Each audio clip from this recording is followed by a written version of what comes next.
خۆپارێزی لە نەخۆشی کۆڕۆنا کە ئێستا نزیک بوویتەوە لە سنوورەکانی کوردستان هیوادارم بە دووربی لە هەموو تاکەچی کورد وەکو خۆپارێزیش باشترین چارەسەر وایە خۆمان بە دوور بگرین لە شوێنی قەرەباڵغ تا پێمان بکرێت لە شوێنە گشتەکان ینی لە دەرەوە نان خواردن کەم بکەینەوە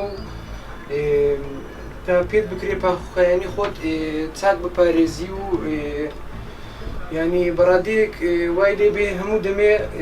دەست و دەموچاو ئەوانەت بشۆی و بەدەمامکەوە بگەڕێی. بەڕاستی ئەو ڤایرۆسە یاخود ئەو نەخۆشیەکە بڵاو بۆتەوە زۆر لە حەجمی خۆی گەورە کراوە. ئێمە پێویستە هەمومان ئەو نەخۆشیەی ینی گچکەکەینەوە لێی نەترسین بەڵکو بەسەریدا زاڵ بین چونکە وا دەبترێت کە لە وەرزی گەرما و نەخۆشیە بمبڕ دەبێت ئەمەژە چەند مانگە یاخود چەند ڕۆژە ماوە دەبێت بەسەریدا زاڵ بین بۆیە بتوانین لە ناوی بەرین. سەبارەت بە کۆڕۆنا دەبی خۆمان بپارێزین دوور چامان بشۆین دەستمان بشۆین